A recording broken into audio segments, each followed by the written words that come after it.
My own mother smacked me so hard my face swelled, and then she turned around and stole the inheritance my dad left for me. I never thought I'd end up homeless, but here I am. I'll never forget the moment I left home. Not because of where I was going, but because of what I was leaving behind. My heart was heavy, my face still swollen from her hand, a hand that had never struck me before. It was 4 days after my mother slapped me. 3 times. I packed my things quietly and walked out, knowing there was no going back. Home wasn't safe anymore. Not after everything. A friend, bless his soul, paid for a hotel room so I wouldn't be on the streets. As I sat on that unfamiliar bed, I felt the weight of years of betrayal pressing down on me. It wasn't just the slap. That was the breaking point, but the cracks had been forming for years. My dad was everything to me. We were close in a way that was rare, unbreakable. When he passed, I was shattered, but I took solace in the fact that he had thought of me even after death. His will was supposed to be my shield, ensuring I would be okay even without him. But my mother? She had other plans. She began selling off properties from my dad's estate, my inheritance. At first, I didn't know what was happening. It was 2 years ago when I realized it wasn't just wrong, it was illegal. When I tried to confront her, hoping she'd understand and do the right thing, she spat out words I'll never forget. "You're a gold digger." A gold digger. For wanting what was mine. After that, things spiraled. Every day was a new fight, a new reminder that the woman who was supposed to protect me was the one taking from me. I got a lawyer, determined to fight for what was left of my dad's legacy, but staying under the same roof with her became unbearable. Then came the slap, and that was it. I couldn't breathe in that house anymore. The calls started almost immediately after I left. Family members, one after the other, trying to convince me to come back. They threw every guilt trip imaginable at me, invoking my dad's name like it was some magic spell to force me home. "He wouldn't want this," they said. "Your mother is worried sick." The worst was my in-law. He called on Sunday, saying my mother had come to him with her version of events. He didn't even ask me why I left. He didn't want to know. He just launched into a lecture about respect, family, and religion. He quoted hadiths, telling me that the path I was on was dangerous and that it never ends well. I listened, quietly fuming, until he was done. Then, I dropped the truth on him. "Thank you for your concern," I began, my voice calm but firm. "But there's something you need to know. I left because my mother is stealing from me, an orphan." His silence was deafening. In our faith, an orphan isn't just someone without parents, it's someone who has lost their father. And stealing from an orphan is one of the gravest sins imaginable. It's a straight ticket to hell. I could practically hear him shifting in his seat. Now, he was listening. I gave him a condensed version of everything, how she'd been selling off my inheritance, how I'd tried to get her to stop, how it had all led to this moment. His tone changed completely. Suddenly, he wasn't asking me to go home. He was apologizing, saying we needed to talk to my mother and let the family know what was happening. He even promised to support me. He hasn't called back since. After that, every time a family member called, I told them the same thing: she's stealing from me. Each one of them stopped asking me to go home. The guilt trips evaporated, replaced by shock and, occasionally, apologies. One by one, they started to see the situation for what it really was. As for my mother, I don't think she ever expected me to leave. Her remorse seems real, but it's too late now. Her worry doesn't erase the years of hurt or the betrayal of trust. I don't know what the future holds. I'm still in that hotel, still figuring things out with my lawyer. But for the first time in a long time, I feel a sense of peace. Leaving wasn't just about escaping, it was about reclaiming my voice and my dignity. Sometimes, walking away isn't weakness. It's the bravest thing you can do. Update 1. So, things have been moving fast, and I'm still processing everything. Since leaving home, it has been a whirlwind of family drama, unexpected calls, and some surprising reactions. Let me explain. Once I started telling family members the truth about my mother stealing from me, the calls began to taper off. It was like they didn't know what to say anymore. Some of them, especially the ones who had been the most vocal about me going back home, suddenly decided it was better to stay quiet. Others apologized, some sincerely, others just to save face. My mom, on the other hand, has been a mix of regret and panic. I heard through the grapevine that she's been trying to spin the situation in her favor. She's telling people I'm ungrateful, rebellious, and influenced by outsiders. Typical. What she doesn't realize is that the more she talks, the more people start putting two and two together. The cracks in her story are showing, and people are starting to question her. My lawyer has been a godsend in all this. We've made significant progress on securing the remaining assets from my dad's estate. Apparently, some of the properties my mom sold weren't entirely hers to sell. We're working to track down the buyers and figure out if there's a way to recover anything. I also found out she's been siphoning money from an account my dad set up specifically for me. That discovery was a gut punch. She'd been doing it so quietly, so deliberately, that I didn't notice until it was almost gone. My lawyer says we have a solid case against her, but that doesn't make it any less painful. One of the strangest things happened when I ran into a family friend at the hotel I'm staying at. He was there for a business meeting, and when he saw me, he immediately started asking questions. I decided to be honest about why I was there. His reaction caught me off guard. He looked genuinely horrified. This was someone who had always been close to my dad, and he admitted he had no idea things had gotten this bad. He said he'd always respected my mom but couldn't believe she'd stoop this low. By the end of our conversation, he offered to help however he could. He even suggested he might have some contacts who could pressure her to do the right thing. It's moments like these that remind me I'm not entirely alone in this. The ripple effects of my decision to leave are still spreading. Some family members are completely on my side now, while others are staying neutral to avoid conflict. A few, though, are doubling down on their loyalty to my mom. They're the ones parroting her claims about me being disrespectful and ungrateful. It stings, but it's not surprising. What I didn't expect was for one of my uncles to come forward with a story of his own. Apparently, my mom has a history of financial manipulation, even before my dad passed. She once borrowed a significant amount of money from him and never paid it back. He said he stayed quiet all these years because he didn't want to upset the family. Now, he regrets not speaking up sooner. Hearing that was both validating and infuriating. It's like all these buried secrets are finally coming to light, and I can't help but wonder how different things might have been if people had spoken up earlier.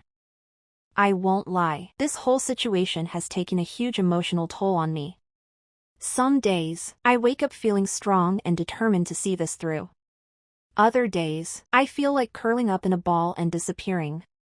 The hotel room feels smaller with each passing day, and the uncertainty of what comes next is exhausting. I've started journaling to keep myself grounded. Writing everything down helps me process the chaos and remind myself why I'm doing this. It's not just about getting what's legally mine, it's about reclaiming my dignity and standing up for myself in a way I never have before. Right now, my focus is on two things: securing the rest of my inheritance and figuring out a long-term living situation. The hotel is a temporary solution, but I need something more stable. A friend has offered me a spare room, and I'm seriously considering it. I'm also bracing myself for the next round of drama. My mom isn't the type to back down quietly, and I have no doubt she'll try something else to discredit me or complicate things. But for the first time in a long time, I feel like I have the upper hand. The truth is on my side, and I'm determined not to let her, or anyone else, take that away from me.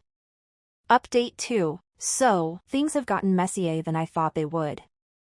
I figured the initial shock of me leaving would die down eventually, but apparently, my family thrives on dragging out the drama. Here's what's been happening since my last update. A few days ago, I found out my mom called a family meeting. I wasn't invited, of course, because why would you want the person you're trash-talking to be present? From what I've heard, thank you to my cousin who still has a shred of loyalty to me, the whole thing was basically a pity party for my mom. She told everyone I was out of control and brainwashed by outsiders. She also said something about me being ungrateful for all her sacrifices, which, frankly, makes my blood boil. Sacrifices? Selling off my dad's properties behind my back and raiding my inheritance isn't exactly what I'd call sacrificial. But sure, let's rewrite history while we're at it. The silver lining? Apparently, not everyone bought her version of events. A couple of relatives actually called her out, asking why she was hiding the details about the estate. She got defensive, of course, but just knowing some people are seeing through her nonsense is a relief. Remember the family friend I ran into at the hotel? Well, he's turned out to be a much bigger help than I expected. After hearing my side of the story, he reached out to one of my mom's closest friends, someone who's been in her inner circle for years. He thought she might be able to talk some sense into her. To my surprise, it kind of worked. The friend apparently confronted my mom and told her to stop what she's doing before things escalate further. My mom got defensive, shocker, but the friend must have struck a nerve because my mom actually reached out to me afterward. I'll admit, when I saw her name pop up on my phone, my stomach dropped. I debated whether to answer, but curiosity got the better of me. Her tone was different. Softer, almost apologetic, but not quite. She said she wanted to talk things out and make things right. I don't trust her intentions, though. This feels more like damage control than genuine remorse. Speaking of trust, my lawyer was quick to remind me not to let my guard down. He thinks my mom's sudden change of heart might be her way of trying to manipulate me into dropping the case. He even warned me to be careful about any meetings or conversations with her. She could use them against me, especially if she tries to claim I'm being unreasonable or aggressive. I agreed with him, but a part of me still wanted to believe she might be ready to own up to her actions. I decided to meet her, but only in a public place and with a friend nearby, just in case. We met at a coffee shop. The atmosphere was tense from the start. She started with small talk, asking how I was doing and if I needed anything. It felt off. Like she was trying to soften me up. Eventually, she got to the point. She wanted me to reconsider the legal action. She said it was tearing the family apart, that it was unnecessary, and that we could figure things out without lawyers involved. I just sat there, letting her talk, until she finally said the one thing I was waiting for. I didn't mean to hurt you. That hit me harder than I expected. For a split second, I felt myself wanting to forgive her, to just let it all go. But then I remembered everything, every lie, every betrayal, every time she put her own interests above mine. So, I told her, calmly but firmly, that I couldn't drop the case. Not until I got what was rightfully mine. Her face changed immediately. The softness disappeared, replaced by anger. She accused me of being heartless, of ruining her reputation, and even had the audacity to say I was acting like a stranger.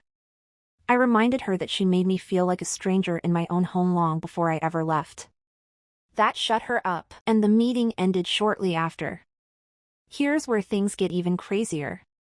After that meeting, I got a call from my lawyer with some news that left me speechless.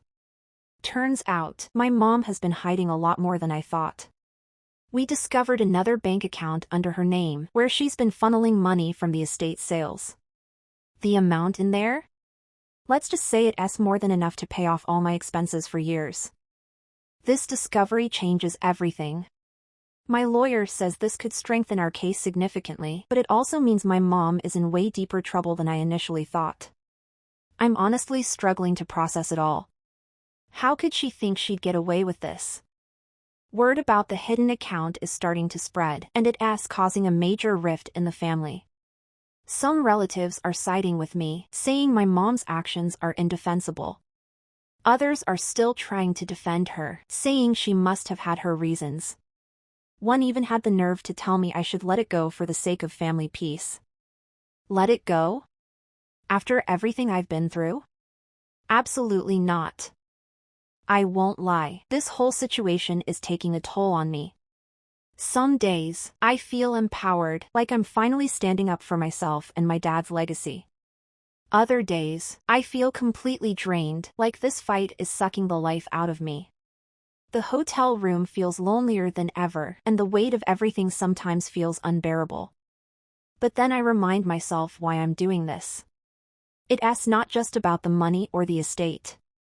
It's about standing up for what's right and not letting anyone, even my own mother, walk all over me. Update 3. So, it's been a roller coaster. I didn't expect this to drag on as long as it did, but I guess that's what happens when family and money intersect. A lot has happened since my last update, and I'm both relieved and exhausted to say it's all finally reaching a conclusion. After countless back and forths, my lawyer and I managed to gather enough evidence to make a solid case.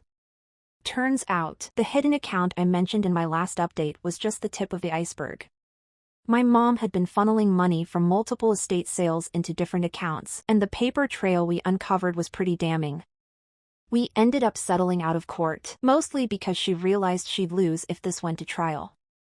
The agreement ensures I get a fair share of what was left of my dad's estate, and a portion of the money she siphoned has been returned to me. It's not everything, but it's enough to help me move forward. Honestly, the whole thing feels bittersweet. Part of me wanted a court verdict that outright condemned her actions, but at the same time, I'm grateful I don't have to keep reliving this nightmare in front of a judge. Sometimes closure matters more than a public spectacle. My mom was initially furious about the settlement. She tried to guilt-trip me, saying I'd ruined her life and reputation. She even cried, saying she'd never be able to show her face at certain family gatherings. But then she went quiet. I heard from a cousin that she's now talking about taking a spiritual retreat to reflect on her actions. Whether she's genuine or not, I don't know, and honestly, I'm too drained to care. We haven't spoken directly since everything was finalized. A small part of me still hopes she'll someday see how hurtful this all was and apologize. Really apologize, not just out of fear of legal consequences. But I'm not holding my breath. I moved out of the hotel, finally, and into a friend's spare room. It's not fancy by any means, but it's stable and safe, and that's all I really need right now. I can't describe how much of a weight lifted off me once I had a permanent place to call home again. I've been slowly rebuilding my life, getting new furniture here and there, stocking up on groceries, trying to create something that feels like a real home. Predictably, the family is split. Some people are 100% on my side, saying they're proud of me for standing up for myself. Others are still stuck in that respect your elders no matter what mindset, acting like I betrayed my mom by forcing her to return what was legally mine. A few relatives even reached out apologizing for not believing me sooner, which was unexpected. It's nice to know not everyone is completely brainwashed by my mom's version of events. I've been in therapy since shortly after I left home, and I'm not ashamed to admit it's helped me more than I expected. Talking through the betrayal, the anger, and the sadness has given me perspective. I'm learning that it's possible to love someone and still hold them accountable for their actions. It's also okay to set boundaries and walk away if they can't respect you. I'm still working through trust issues, especially when it comes to relying on others. But every day, I feel a little bit stronger. Taking these steps on my own terms reminds me that I have the power to shape my life, regardless of my family's chaos. So, what now? Well, I'm focusing on my own goals, finishing up some online courses, exploring new career opportunities, and just enjoying life without walking on eggshells 24/7.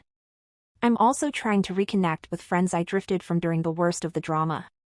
It feels good to talk about stuff that isn't related to legal cases or my mom's latest stunt. As for my relationship with her, I'm keeping my distance for now. If she truly wants to reconcile, she'll have to show genuine remorse and respect my boundaries. Until then, I'm choosing peace over forced family harmony. It's been a long, painful road to get here, but I'm finally stepping into a future that's mine, and mine alone. I want to say thanks to everyone who offered support, advice, or even just an ear to listen. Your words got me through some pretty dark moments, and I appreciate it more than you know.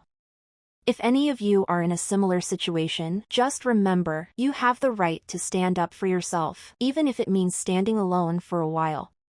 Sometimes, that's how you find your strongest footing. That's all for now.